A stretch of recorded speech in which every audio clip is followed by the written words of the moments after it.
Question number 1 part 8। इसमें भी integrate करने से पहले हमें जरा गिवन फंक्शन को थोड़ा सा सिंप्लीफाई करना पड़ेगा। आप देखें जरा, हम लिखते हैं यहाँ पे sine of integration square root of y as it is. अब ये जो अंदर आपके पास y प्लस 1 के एक्सप्रेशन है, इसको हम y पे डिवाइड कर देते हैं। यानी अगर आपके पास ये सिचुएशन बन रही हो a plus B over C, तो you can write this as a divided by C plus B divided by C. तो ये आपके पास आ जाएगा y divided by Y plus 1 divided by Y. तो एलसीएम को हमने प्लस वाले साइन की जगह से ब्रेक कर दिया, स्प्लिट कर दिया। Sine of integration square root of y और y कैंसिल होके यहां से आपके पास 1 बन जाएगा, और ये जो है y की पावर न्यूमरेटर में जाके -1 हो जाएगी dy।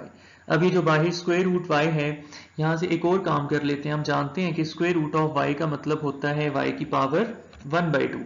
तो इसको हम लिख सकते हैं y की पावर 1/2। इसकी रीजन यहाँ पे लिख देता हूँ, because square root of y is equal to y power 1/2। अब ये जो y पावर 1/2 है, ये अंदर जाके डिस्ट्रीब्यूटिव प्रॉपर्टी के मुताबिक मल्टीप्लाई हो जाएगा। तो y 1 y पावर 1/2 हो जाएगा, plus y 1/2 multiplied by y power -1, साथ में आ जाएगा dy। अब आप देखें यहां से y पावर 1/2 तो रहेगा एज इट इज, बाकी अंदर इस जगह पे बेस सेम है तो पावर ऐड हो जाएगी। तो 1/2 -1 इसका आंसर आ जाएगा -1/2। तो ये बनेगा y की पावर -1/2 इंटू डी वाई।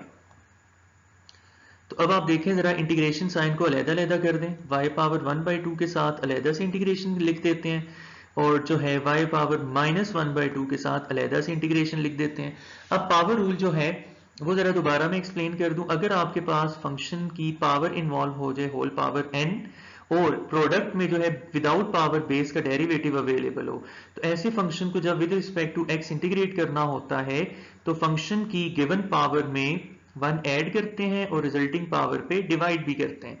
अब देखें हमारी इस फर्स्ट इंटीग्रल के अंदर मैं थोड़ा एक्सप्लेन कर दूं कि f ऑफ x जो है वो है इक्वल टू y, जो इसकी पावर गिवन है वो है इक्वल टू 1/2, इसका जो डेरिवेटिव बन रहा है y का वो है इक्वल टू 1। तो सारी कंडीशंस फुलफिल हो रही हैं अकॉर्डिंग टू पावर रूल, तो पावर रूल अप्लाई हो जाएगा। यानी y की गिवन पावर 1/2 में हम खुद से 1 को ऐड भी कर देंगे और इस पे हम डिवाइड भी कर देंगे।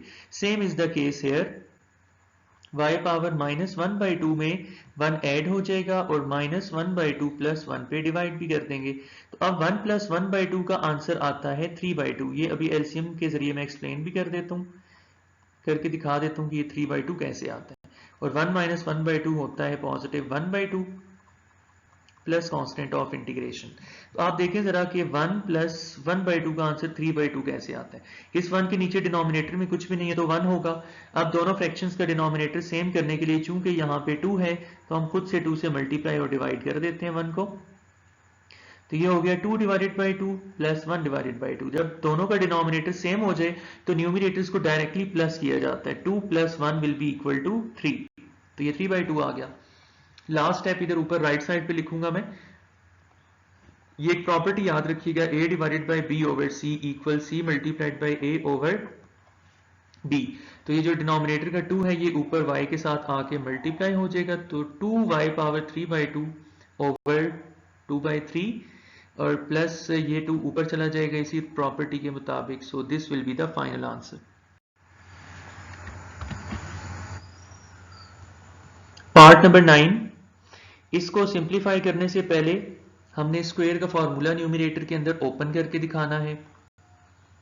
तो न्यूमरेटर में फॉर्मूला आ जाएगा a minus b whole square, यानी कि यहाँ पे a is equal to square root of theta and b is equal to 1।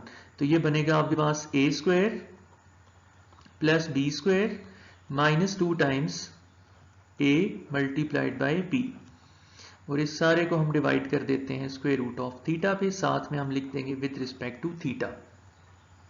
अब आप देखें यहां से ये थीटा का जो स्क्वायर है और स्क्वायर रूट कैंसिल हो जाएंगे, थीटा बन जाएगा।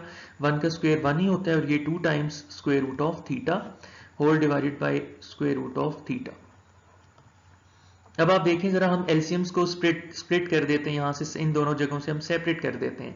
सेपरेशन में ये प्रॉपर्टी यूज होगी, अगर आपके पास कहीं लिखा हो a plus b plus c divided by something d, तो आप सबको अलग-अलग d पे डिवाइड करते हो स्प्लिटिंग के लिए।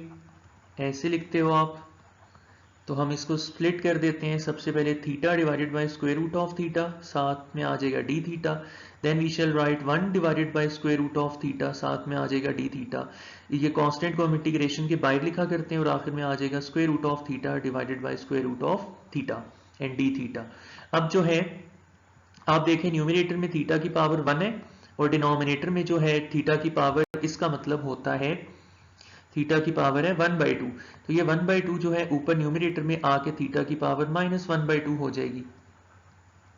इसी तरह ये थीटा की पावर यहां से न्यूमरेटर में आके -1/2 हो जाएगी, क्योंकि आप लोग जानते हैं, आपको याद रखना चाहिए, स्क्वायर रूट ऑफ थीटा का मतलब होता है थीटा पावर 1/2। ये एक्सपोनेंशियल फॉर्म होती है, ये रेडिकल फॉर्म होती है, और ये कैंसिल हो जाएंगे और यहां से 1 डी थीटा आ जाएगा। तो अब देखें, जब भी सेम बेसिस के दरमियान प्रोडक्ट का साइन हो तो पावर्स को ऐड किया जाता है। तो यहां से पावर्स जब ऐड करोगे तो 1 - 1/2 ये कितनी हो जाएगी? पॉजिटिव 1/2। इसी तरह ये इसको भी फिलहाल एज इट इज लिख देते हैं, एक ही दफा पावर रूल लगा देंगे सबके ऊपर। यहां से आप जरा देखें कि 1 की इंटीग्रेशन क्या होती है? 1 की इंटीग्रेशन वही होती है जो d के आगे यहाँ पे वेरिएबल लिखा होता है। यहाँ x हो तो x, y हो तो y, थीटा हो तो थीटा, साथ में constant of integration.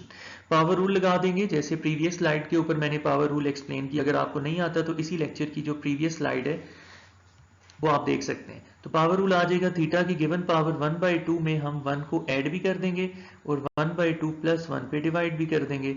Same is the case with second integral, given power में हम 1 को ऐड भी कर देंगे और इस रिजल्ट पे डिवाइड भी कर देंगे। -2 theta plus constant of integration. Last line इधर ऊपर राइट साइड पे लिख देता हूं मैं। 1/2 + 1 प्रीवियस स्लाइड पे एक्सप्लेन किया था, ये 3/2 आता है। अगर आपको नहीं समझ तो आप प्रीवियस स्लाइड के ऊपर देख लें, इसी सेम लेक्चर में। 1 - 1/2 is positive 1/2, positive 1/2 -2 times theta plus constant of integration. अब जो है वो प्रॉपर्टी मैंने जो बताई थी उसकी प्रीवियस स्लाइड के ऊपर, उसके मुताबिक ये 2 ऊपर जाके मल्टीप्लाई हो जाएगा, तो 3/2 का 2/3 बन जाएगा। थीटा पावर 3/2 प्लस ये 2 ऊपर चला जाएगा, थीटा को आप 1/2 लिखें या स्क्वायर रूट लिखें, इस प्रॉपर्टी के मुताबिक एक ही बात है। तो this will be the final answer.